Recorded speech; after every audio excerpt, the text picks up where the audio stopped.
GSM to that. Is there a reporter?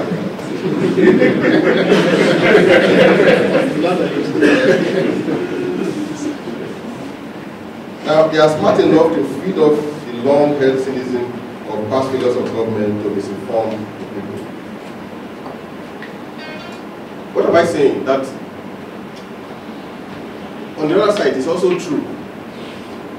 They have been in government for a long time. It's also true that government, for political reasons, also misinform the people. Now, in some instances, I find the press has sought into this conversion. Principles of fact-checking, balance, fairness, and objectivity are held in breach. My position is not necessarily to antagonize anyone, but to put on the table an issue of pressing importance based on my experience over the years. Ladies and gentlemen, I stand for free speech and will do anything to encourage and defend it. I also stand for objective criticism. Objective criticism can sometimes be unpleasant, but it is usually aimed at correcting as well as assisting the daily in our society. As a government that understands the values of objective criticism, I encourage my officials to keep an open door and to be willing to engage in educating and informing the public. We have taken steps to open all sorts of windows for interaction. Let me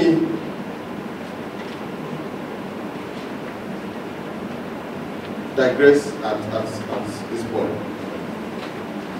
Now, in the media, we have the headquarters.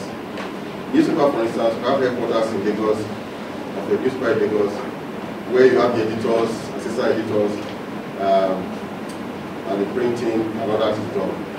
Then we have, in our end, mainly the reporters. What we have found as one of the reasons why there is this misinformation or disinformation, whatever we have here, is the problem at the stage of the reporters. Two problems. I'm sorry, I have to say them, like I said, I'll take me on them. Two problems. One, we have some reporters that are not educated. Some are just maybe secondary school holders who did not go, who have not even bothered to build themselves up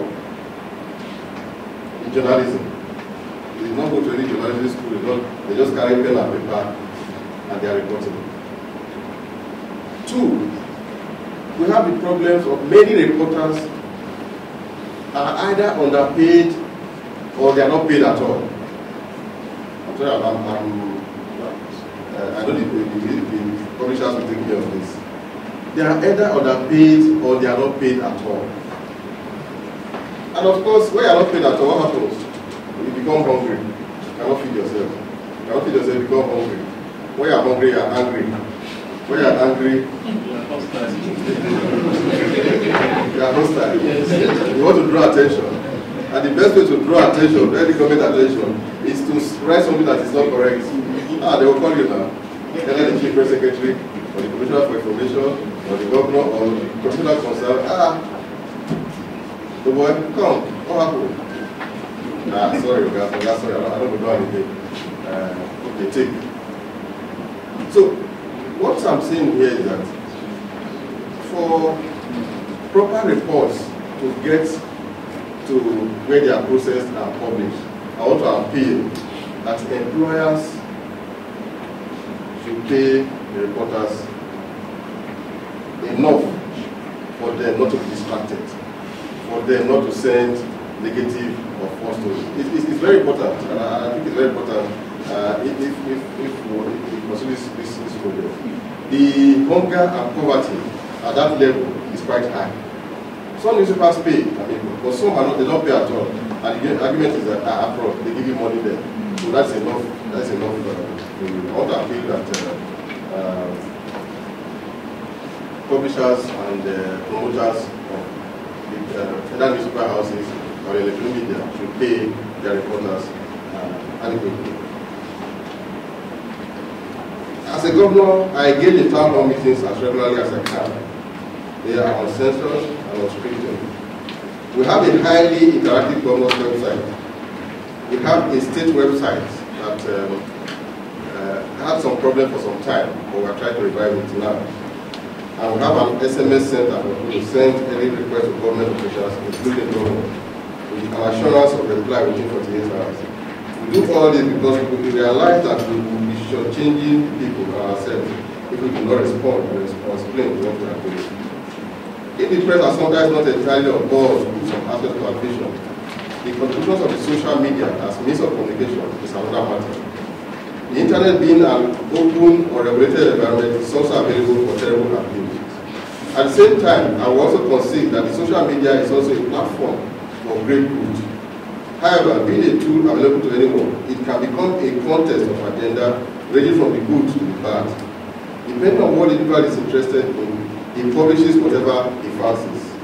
If he stands for truth, he puts it in open space. If he is interested in falsehood, he does likewise. The tricky thing is that there is no shortage of believers. What applies to the individual blogger can be said for many of the online portals. Indeed, for a time it appeared that a particular portal was a source of news for the print and electronic media in Nigeria, which quoted freely from what was posted. It distressed me to no end. I am members of our administration and the victim of vicious propaganda by this portal. Nevertheless, in recent times, I have noticed that the print and electronic media have declined frequent use of materials from this source. That is good, because relying on a medium of doubtful credibility does the press greater harm. As far as I'm concerned, one major shortcoming in the use of internet as a source of information is the lack of legal remedy for this unjustifiably ignorance. I'll just give an example. I was coming into Asaba one day. There was an accident. We experienced the accident between the fire position wagon and an Okada rider. The station wagon was trying to avoid the Okada rider and they ran into the bush. So I told my convoy to stop, to go and rescue the vehicle that has entered the bush. And we did, we rescued. 2 hours later, it was on that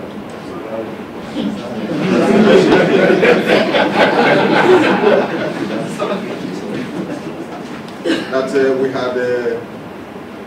had caused an accident, we had run over fire position wagon. Unfortunately, they put a picture of what do you call it? The Hilux. The Hilux. They put a picture of a police Hilux as being by pilot vehicle. And unfortunately, the Hilux also had a police number. But you see, not many people will look at such details. All they have read is that I have caused an accident. Meanwhile, I stopped to rescue the victims of an accident. And of course, you see, where such things happen, when you try to correct it, maybe about less than 20% of persons will believe you. About 70 or 80 will not believe. It is the first one that they believe. And that's why it is very dangerous to put out false information.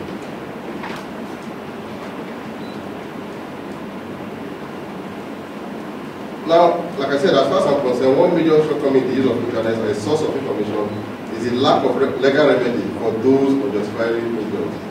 I would like to see a reform that allows legal protection of anyone injured and enforceable wherever the portal is registered around the world. It is my view that not having such legal recourse has left highly exposed persons like me and others vulnerable, and that is unfair. I know some legal actions have been taken. Another thing is that because some of the projects we have undertaken are by their nature big, it demanded enormous resources, most times requiring more than one budget cycle. In fact, if I might add, more than 3 cycles. Especially as in recent years, contrary to our projection, our revenue base has declined. What then happened was that in the prioritizing our spending, we slowed down on more regular projects, though important, but without the necessary multiplier effects on our economy. In saying this, I cannot pretend that our approach is not open to review. As we move along, I have found that some of the things we assumed were what people wanted needed to be changed. We have adopted our approach to meet new reality.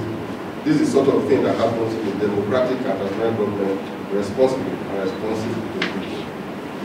Imagine if the military were still in power, The anti-policing and arbitrariness would have done more harm to society.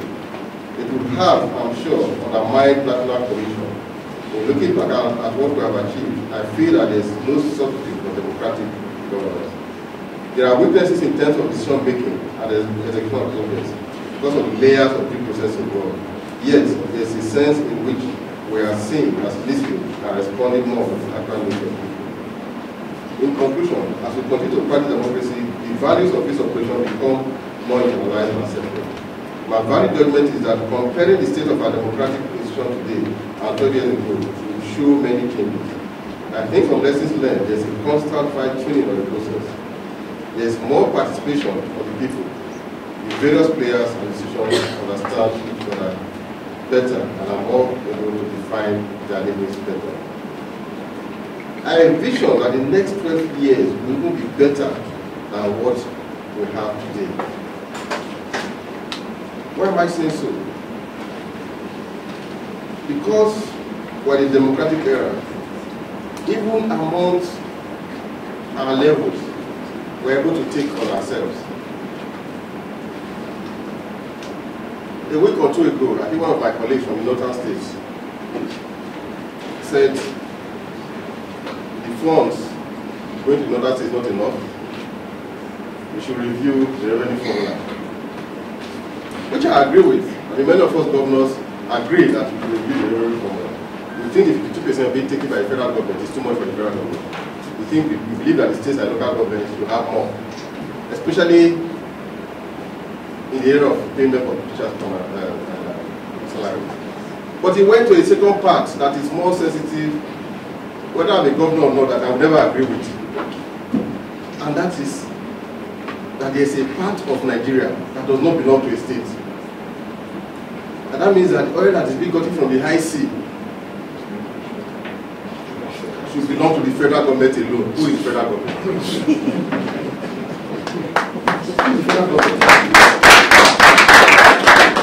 The question is, what part of Nigeria, whether river or land, that does not belong to any state? There's just none. Whether river, whether the desert, land, sea, salt water, fresh water, whatever it is, high sea, low sea, river, lake, whatever, belongs to a certain state. And whatever resources is found there also belongs or credited to that particular state. I'm sure if you find gold in the Chad today, somebody will say the Chad will not belong to the state. So what we are saying is, yes, you can ask for a review of revenue formula, but you cannot say that some revenue coming to Nigeria does not belong to any state. It's not. I mean, that's just a simple argument. I don't want to go into all the legal issues, what Supreme Court has said about that, but it's just common sense for everyone to say, to know that every part of Nigeria belongs to a state. Whatever the high sea you are talking about, the effects of oil exploration and exploitation in that high sea, the impact it makes on the coastal people, it can never be imagined. You need to go to the coastal part of Delta today, the Escravos area, and you see the kind of devastation that has occurred in those areas. My father used to be, I mean, when he was alive, he was a policeman. And one of the places he stayed was in a place somewhere around the Escravos. And then we had these buildings that the old custom people were living in, like those who were working the port. And that was where the policemen were saying, and I know that I used to go and spend all day with him there. But if you go there today, you will not see those houses or you will not see those buildings because they have been washed away. A lot of environmental damage is going on. So people must not, I want to plead that even as leaders, we need to be very cautious with demanding for certain things. We agree, you have the right to say whatever you want to say, you have the right to demand. But don't make such demands that will bring crisis in Nigeria.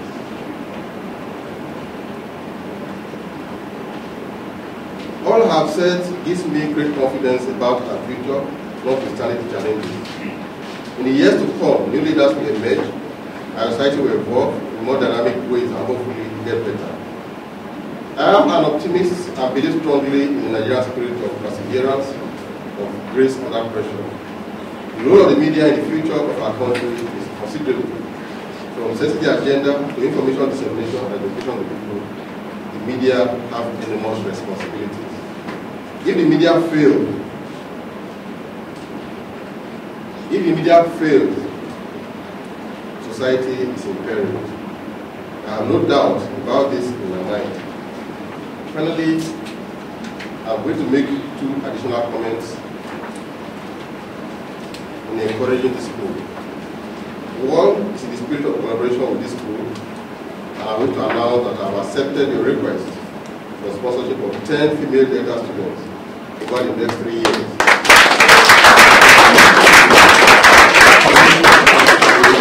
The Women in Media Scholarship Program. Secondly, I have an assignment for this school. The state government, in appreciation of the importance of reaching Nigerians in places where formal mass communication is not successful, will support an ongoing study on effective communication in rural communities. People living in the village, but even those living in the town. You know, like one of the programs we are doing is buses. We bought the first set of buses, which I thought was a good program for our people. The people were enjoying it. They were entering new buses for the first time. They were entering, they were taking air-conditioned buses. But of course, the opposition started a story, which was very easy to believe. And what was the story? Oh, these buses, now our money take buyer, which is true. See, he just carry our money go London.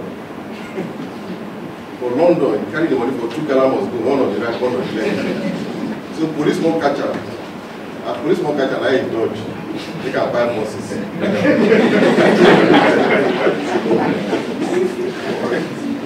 You know, I thought it was another rumor until a bishop said it in the church. You know, I thought it was, but a bishop used it to preach in the church where I was sitting. You know, so it tells you the level to which people can do damage. I carry 2 Ghana must go. And the police won't catch you now.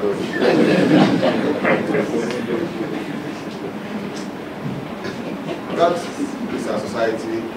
That may be as a result of failure of communication strategy. And that is why I'm really trying to be school. How do we develop a communication strategy, especially among the common man, to be able to deal with this kind of issues?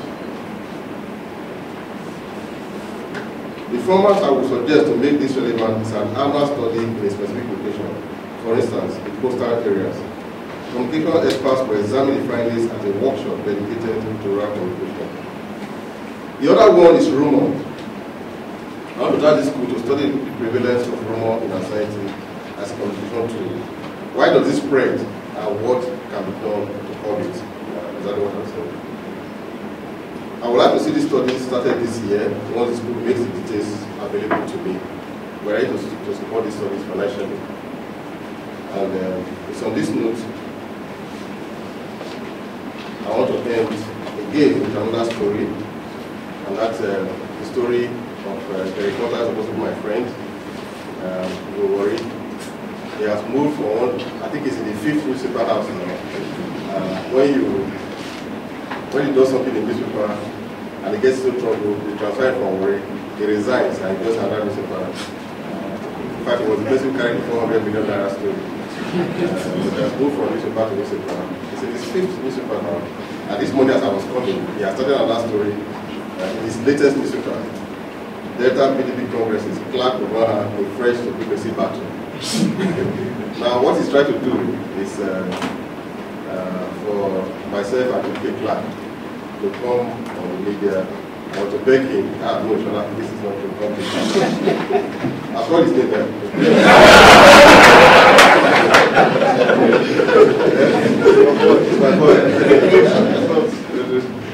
No, listen, but I've gone beyond that. So that note, I want to thank everyone that has come here, and I hope in the face of discussion, I clear some issues.